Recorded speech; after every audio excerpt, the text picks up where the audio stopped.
want you to hit me as hard as you can.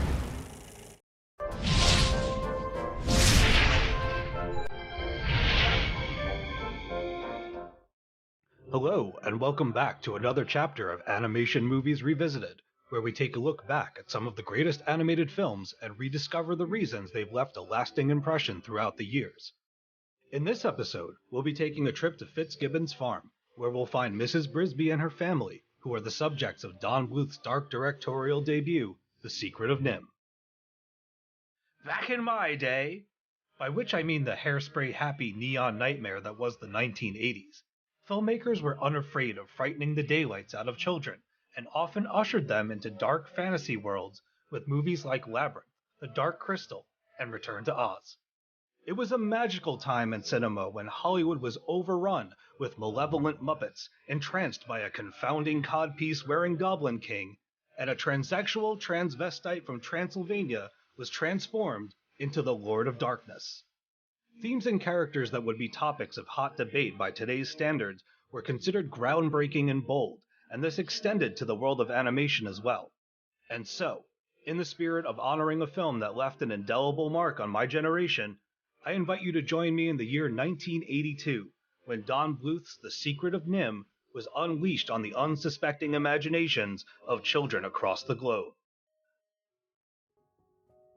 While many animated classics were conceived and arranged by organized bodies of established studios and creators, The Secret of NIMH was, in its way, born out of rebellion against Walt Disney Productions. The year was 1979, when Don Bluth struck a blow against the House of Mouse by leading an exodus of mass resignations that resulted in 15% of Disney's animation department exiting the company to start an independent studio called Don Bluth Productions. Before organizing the upheaval, Bluth had been a director of animation for such Disney animated classics as Robin Hood, Pete's Dragon, The Rescuers, and the heartwarming holiday-themed short film, The Small One. While still on Mickey's payroll, Bluth and his crew began working on a 27-minute short film titled Banjo the Woodpile Cat. The goal of Banjo was to create an animation using production methods that Bluth felt Disney was ignoring. If you want, think of it as an entertaining proof of concept for taking a different approach to animation production. When it came time to show Banjo the Woodpile Cat to Ron Miller, Disney's executive vice president and head of production at the time, Bluth and his team were denied an audience. The reason? Disney claimed that it didn't need another mouse movie after the release of their 23rd animated adventure, The Rescuers. The creative working atmosphere at Disney had changed subtly but greatly in recent years, Bluth said while explaining what prompted him to leave what was considered by many to be the most prestigious of animation studios at the time. There were too many committee decisions. Everything got done by vote. In addition, people can't be left in a room to teach themselves how to become animators. There is a sincere desire on the part of Disney to perpetuate the art of animation, but the studio wasn't teaching, Bluth explained in a revealing interview with the New York Times after leaving Disney with 11 of his fellow creators to start a rival studio. The split resulted in bad blood being spilled between Bluth and Miller. To combat Bluth's words, Miller described Bluth and his compatriots as having a lack of loyalty, and even went so far as to say that the atmosphere around the studio had become wonderful in light of their absence. With both parties going their opposite ways, it was time for Don Bluth Productions to choose its first feature project, which just so happened to be The Secret of NIMH, an animated adaptation that Disney reportedly passed on holding the rights to in 1972. Thanks for watching our show. If you like what you see, like this video and click on the bell to receive notifications every time a new one goes up. Now back to the show. The Secret of NIMH was something that artist and story writer Ken Anderson had been keeping in his back pocket since before Bluth and his crew had begun working on Banjo the Woodpile Cat. The concept was based on Mrs. Frisby and the Rats of NIMH, a children's book written by Robert C. O'Brien with illustrations by Zena Bernstein, and published by Atheneum Books in 1971. The story itself was inspired by the research of John B. Calhoun, who studied mouse and rat population dynamics at the National Institute of Mental Health from the 1940s to the 1960s. In his work, Calhoun compared the overpopulation of rats to that of the fate of the human race, suggesting that overcrowding would result in deviant behavior, and that those who tend to be more passive would withdraw from society. In O'Brien's story, NIMH is where human scientists performed cruel experiments on rodents, the results of which ultimately lead to the test subjects becoming more intelligent, making their escape from the lab, and establishing a new society of rebellious rodents. While the source material revolves primarily around the rats of NIMH, Bluth's version of the story focuses on Mrs. Brisby, the determined mother who would stop at nothing to keep her home from being reduced to rubble and her family from becoming fertilizer for Farmer Fitzgibbons' copious crops. Mommy, we can't leave Timmy. Go with Andy's rule. I've got to try and stop that thing. Wait! You're out of your mind! Brisby, come back! Hold up, Mrs. Brisby? I thought her name was Mrs. Frisbee. Yeah, about that. Have you ever heard of the Mandela effect? It's a phenomenon in which a person or group of people experience false or distorted memories. As an example, many claim to remember Stan and Jan Berenstein's book series as the Berenstein Bears, when in fact the series is titled The Berenstain Bears, named so for its creators. In the case of The Secret of NIMH, the lead character's name was changed from Mrs. Frisbee to Mrs. Brisby, as part of an effort to avoid being thrown into a lawsuit with Whammo, makers of the popular disc-shaped toy and extreme sports device, the Frisbee. Where things start to venture down the Mandela mouse hole is that the change to the film's dialogue came late in the movie's production, after the actors and actresses had recorded all of their lines. Rather than call everyone back to record new tracks, the sound editors carefully edited the existing audio to achieve the proper pronunciation. In short, there's no need to take your tinfoil hats out for this one, folks. The mystery's already been solved. While remaining on the topic of changes made to accommodate the film, it was Bluth who altered previous drafts of the script to include the movie's more mystical elements. Had the original screenplay written by Steve Barnes been used, The Secret of NIMH would have concentrated more on the rats of NIMH and their time spent as test subjects for a collective of scrutinizing scientists.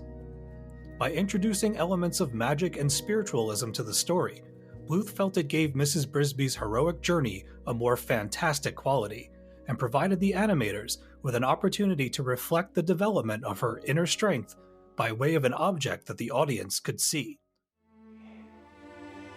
When worn by one with a courageous heart, the stone glows red. It becomes a blinding radiance. Courage of the heart is very rare.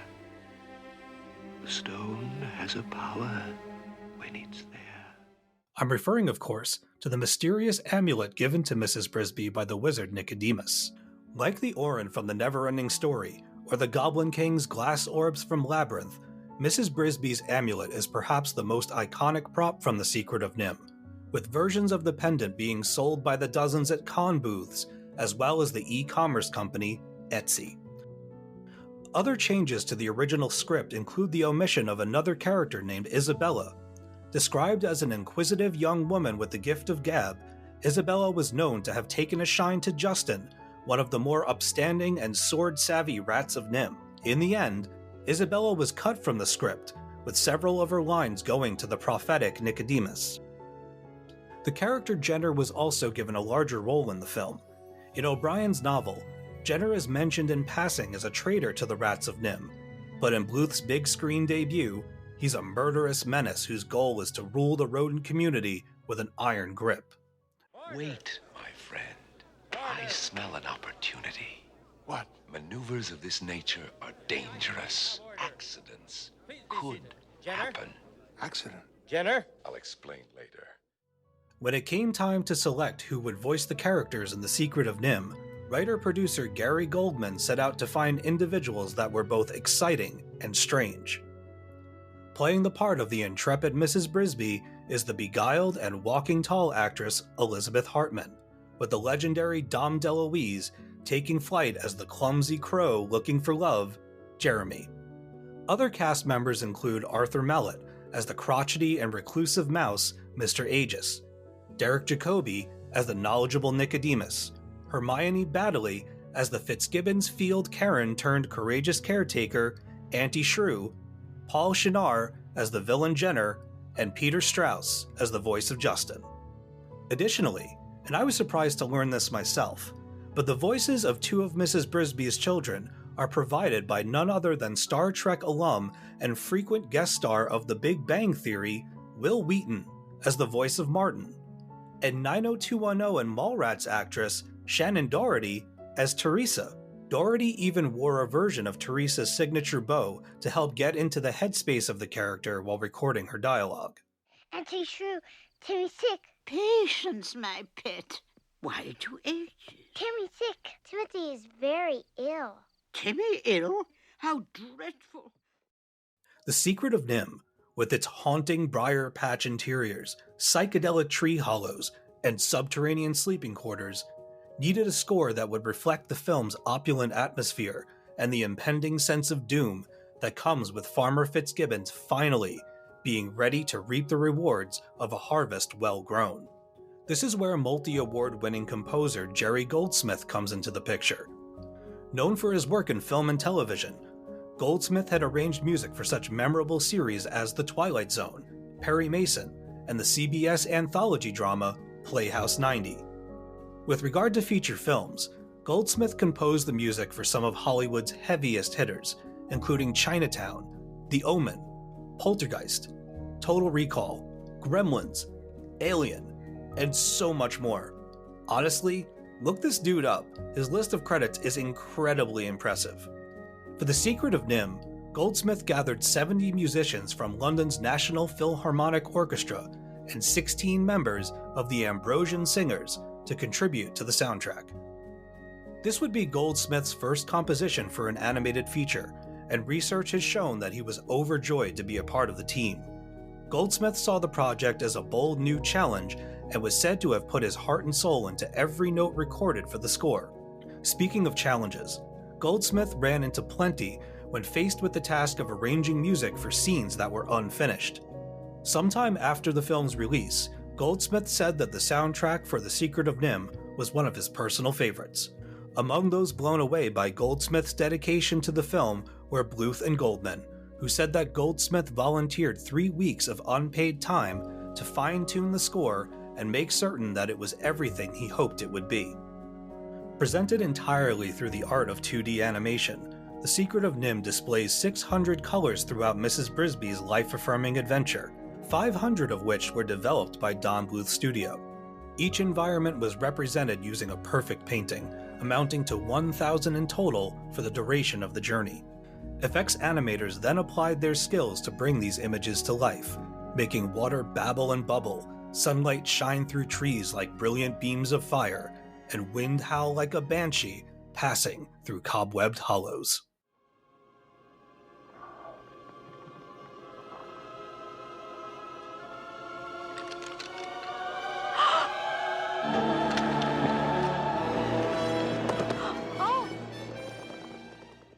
Each drawing was electromagnetically photocopied by a special machine onto a clear sheet of plastic called a cell. Layer upon layer, these cells would bring new objects, effects, and characters into a scene to complete the desired look. Hundreds of hues and shades were applied to each cell by hand, giving each and every object depth, luminosity, and ultimately, personality.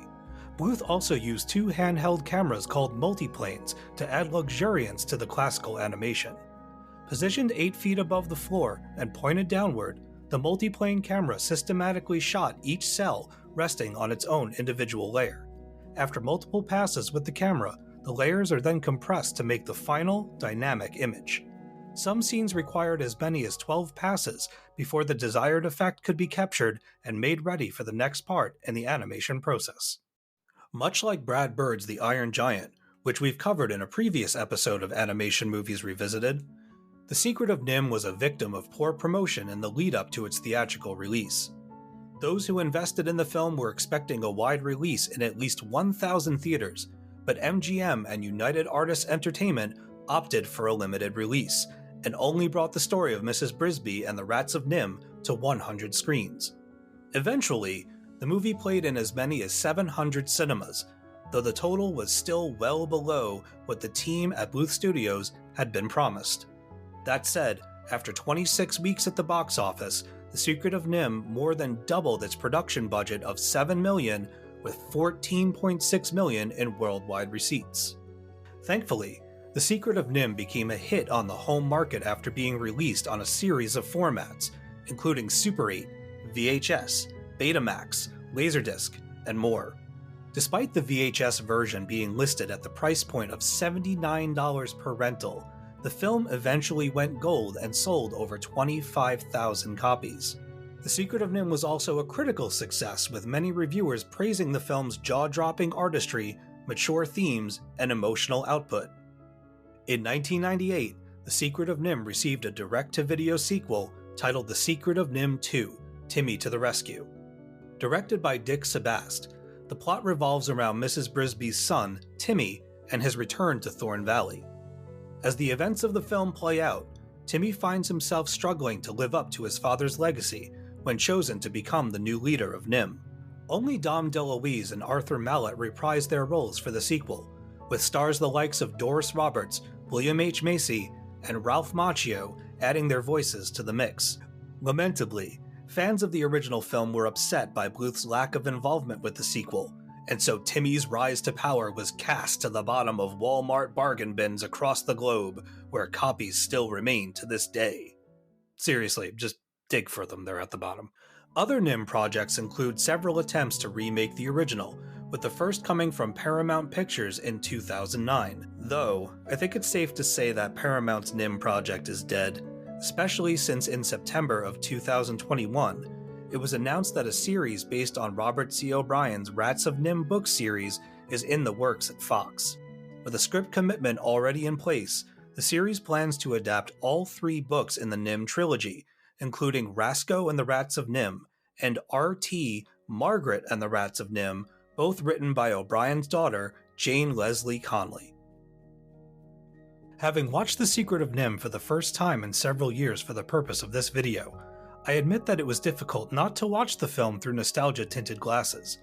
I'm a total mark for mature themes being peppered throughout animation aimed at families, and The Secret of NIMH was, and still is, an absolute devastator when it comes to presenting audiences with topics of loss, impending homelessness, and a familial love so powerful that it defies the laws of reality.